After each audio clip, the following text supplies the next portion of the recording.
Hello, this is E. Alan Meese. What astrology tells us about the 2020 election. I'm the author of Horoscope for the New Millennium, which is still available at Amazon.com, and now you can get it as a Kindle ebook at Amazon.com, and it includes predictions of many events still to come. And you can see lots of information on my website, philosopherswheel.com. And I have a new book coming out which will update the older one, Horoscope for the New Age.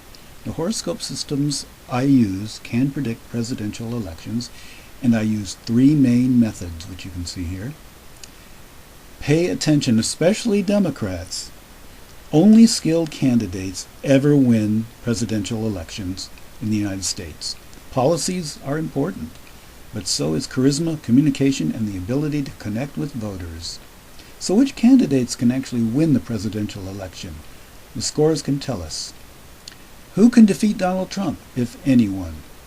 Go to the website if you want and check out all the methods, all the research. Click on presidential elections. And I have a track record. When Donald Trump announced, I looked up his horoscope, and I immediately knew that he was not going to fade away as all the pundits thought. I predicted months earlier that he would be nominated. I predicted Sanders would be a strong candidate after he announced, and I looked up his chart. I did predict Hillary would win, and in fact, she won the popular vote, and the top two methods that I use were both correct, as we'll see. I predicted every event in the 2012 election and the exact final electoral vote, beating all the pundits in that.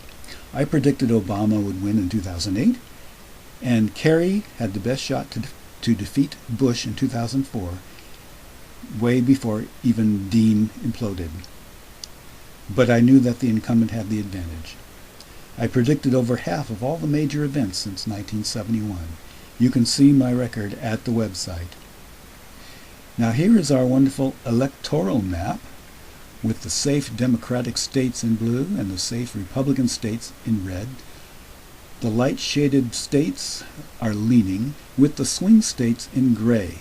I can't say who will win or which party will win because it depends on who gets nominated. And the horoscopes of the candidates indicate which candidates have the skills to get elected President of the USA, and that should guide Democrats in choosing their nominee. Now, the point system is based on all the planetary aspects in the charts of all the presidential candidates in U.S. history. I found which aspects were in the charts of all those who won and lost, and which were not in the charts of those who won and lost. If you don't know what an aspect is, this chart should help you. You can see Saturn opposing Jupiter and Uranus, which are in conjunction. You can see Mars in trine to Jupiter, and Pluto in square to Jupiter, and Mars sextile to Saturn. And notice the little symbols for the aspects and the lines between them. You can see those in the middle of various charts. Here are the favorable aspects for getting elected president. You can pause the video here or look at the website if you want to study this. Notice that the moon opposite or square to Jupiter is very favorable. Sometimes oppositions and squares can be what candidates need when they're running in these very difficult conflicts of running for office. Here are the rest of the favorable aspects. Unfavorable aspects you can see here, and you can pause the video to study all the unfavorable aspects. And here's more of them. Mars opposite or square to Jupiter and Saturn. And there's also stronger aspects. Because they're closer, they get an extra point. And minor aspects, which you can study at the website, philosopherswheel.com. Donald Trump's chart, for example, you can see his positive and unfavorable aspects. He has Jupiter trine to Uranus in a very powerful trine. That gives him 3 points for being a popular hero. And you can see in the charts that he has Moon sextile to Jupiter and Mercury square to Neptune is shown here. That gives him his ability to speak to people's feelings and imagery. Donald Trump's aspects also include his unfavorable ones, Moon opposite to Uranus makes him rather unconventional and unstable, and Venus square to Jupiter makes him a show-off. Now here's a list of all the candidates in the general election since 1932. Now a candidate's score is like what a baseball team might have in the standings. Favorable compared to unfavorable. The higher the percentage, the higher the score. And you can see that the higher scoring candidates almost always won. And you can see the entire history at the website. Now here is our gallery of all stars, starting with George Washington. The highest scoring candidates in history. They were not necessarily the best presidents, but many of them were. Now, those candidates who had the highest scores often overcame great odds to win. James K. Polk was known as the first dark horse candidate, and he had one of the highest scores ever. Lincoln overcame great odds to win. Ulysses S. Grant was very popular, even though he wasn't such a good president. McKinley was honest and very popular and very reassuring. Franklin Roosevelt won 4 elections with his very high score. Harry Truman had a perfect score and overcame great odds. He was expected to lose. Ronald Reagan, the great communicator. And you can see that 3 recent presidents had very high scores. It seems to be that the scores are getting higher because it's getting so much harder to go through the election. The Democratic Party primary will be the most competitive and get the most attention. The following candidates have the highest scores and the best chance to win the general election. Number 1, Mitch Landrieu. He is the former mayor of New Orleans and lieutenant governor of Louisiana. He works very well with people, is very articulate, is very talented and intelligent, and he has won a Profiles in Courage award. I recommend him as the first choice of someone who can bring the country together. Number 2 is Terry McAuliffe. He recently completed a term as governor of Virginia, very successful and popular. He's very energetic and positive, very smart, but some people say we shouldn't choose him because of his association with the Clintons, and he's been a part of the Democratic Party establishment. But I think he has the talent to convince the people that he's on their side, that he has the right ideas, and that he can fight for them and beat Trump at his game. Sherrod Brown is another possibility, has the highest positive number, and very popular senator in the Rust Belt, which would give him a big advantage. Gavin Newsom is going to be governor of California. He has a high percentage score, but a low positive number. He should probably get the experience of being governor before he runs. Otherwise, he probably can't be reelected in 2020. Now, these potential candidates have high scores, but probably don't have enough qualifications and probably won't run. We all know Oprah, and Michael Avenatti is the lawyer who is challenging Trump. He's considering a run, has a high score. Michael Moore is very articulate and more likable than some people think. Here is his chart, which shows Saturn at the 4th house, which means he's too introverted, as he admits. Senator Doug Jones of Alabama is an interesting possibility. Now, these candidates might win, but I can't predict that they will because they don't have better scores than Trump. It's critical that the Democrats nominate a candidate with a higher score than Trump because the incumbent has the advantage in this election. Now, Bernie Sanders has a higher positive number than Trump and about equal within the margin of error. He's the most popular and well-known candidate and might well win the nomination, but I don't know if he's going to be young enough. Now, Joe Biden has an identical score to Bernie Sanders. He's a former vice president. Another strong favorite. Might also be too old. Now, I predict the following candidates cannot win against Donald Trump. Their scores are too low. They should not be nominated. Now, some of these are better than others. I'll mention the highest scoring ones first, down to the lowest scoring.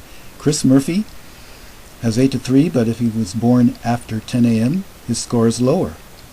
Andrew Cuomo is not as popular among progressives because of his policies. Tulsi Gabbard is more progressive, but probably too young for now. Deval Patrick, former governor of Massachusetts. Stephen Bullock, considering a run for the presidency. He's the governor of Montana. Elizabeth Warren, now she is one of the most popular candidates, but she doesn't have the communication skills needed to win. Eric Holder is considering a run. Tim Kaine, the vice presidential nominee of 2016. Eric Garcetti, mayor of Los Angeles, highly thought of, but can't win, according to the score. Neither can Amy Klobuchar. Michelle Obama is very popular, but she doesn't have the chops as a candidate to win the election. The following candidates are very unlikely to win. They have negative scores. They are wonderful and talented, they just can't be elected president of the USA. Marianne Williamson is the human potential author and motivational speaker, considering a run, but it won't happen. Joe Kennedy, the popular young senator, not high enough scoring. Cory Booker, too unstable and a little over the top.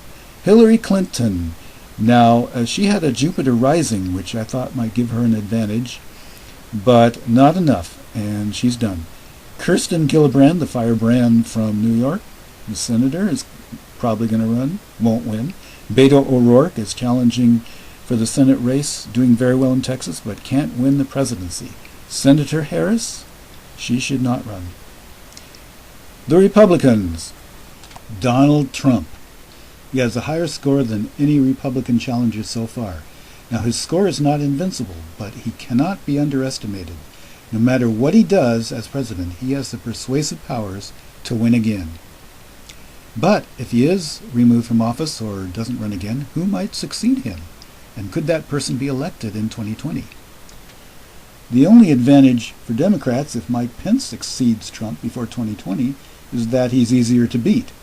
Some candidates can win against Pence who can't beat Donald Trump. You can see the list here. Now, if Elizabeth Warren runs against Mike Pence, you'd have two candidates with the charisma of a wooden Indian.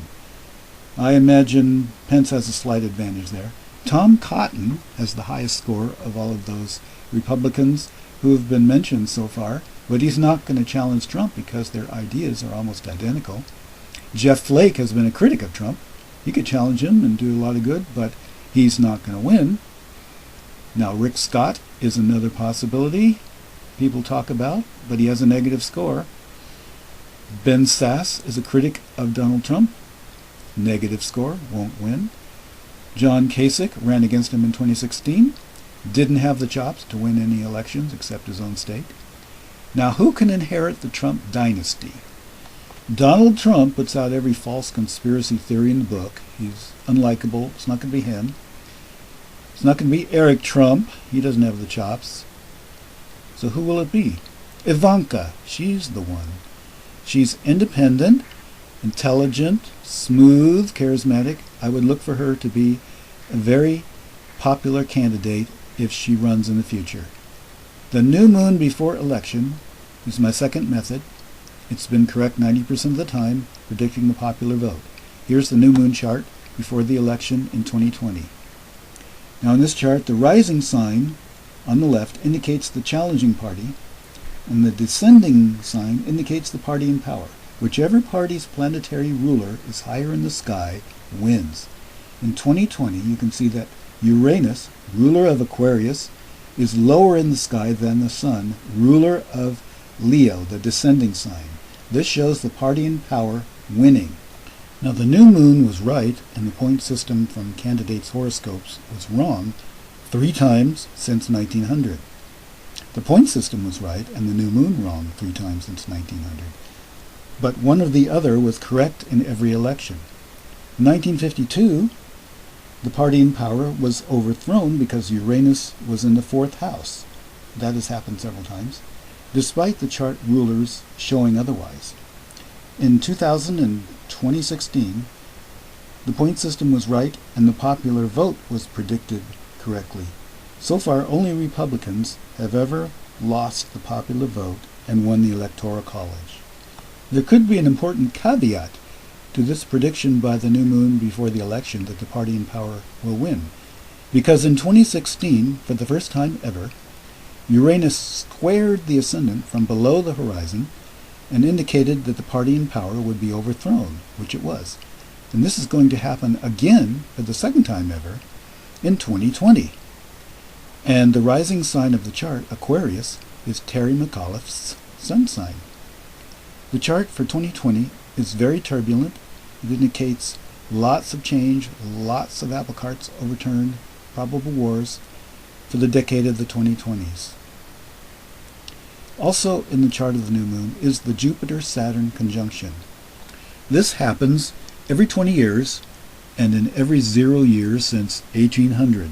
The party in power was voted out of office, or the president elected died in office, or both. Unless the party in power was well entrenched, the party in power was voted out 7 times out of 11.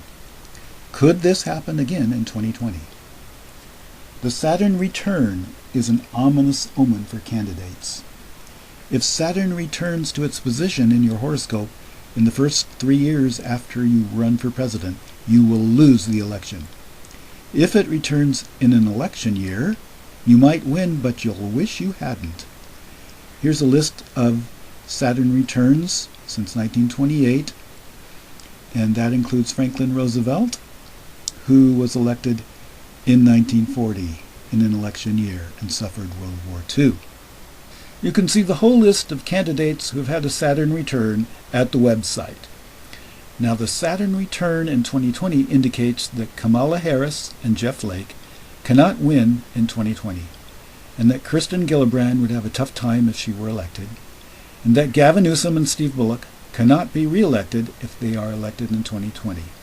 This advice applies only to the candidates listed in this video. The message to Democrats is clear. Support Mitch Landrieu or Terry McAuliffe or possibly Sherrod Brown if you want to win in the year 2020 and overcome the incumbent's advantage in this election. Astrology works. Don't ignore it. And thanks for listening.